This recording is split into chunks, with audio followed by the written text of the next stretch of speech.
Di sini ada mesin tetas telur kapasitas 30 telur pembalikan manual. Bahan terbuat dari kardus sudah dilengkapi dengan termostat digital dan lampu pemanas.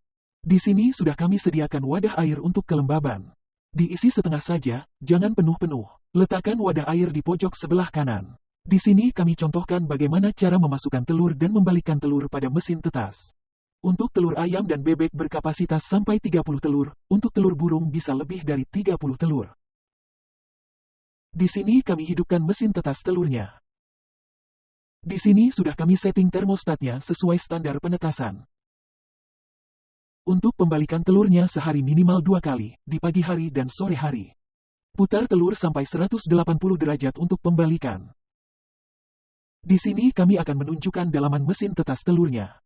Kalian harus mempunyai mesin tetas telur ini karena harganya yang sangat ekonomis dan mudah digunakan.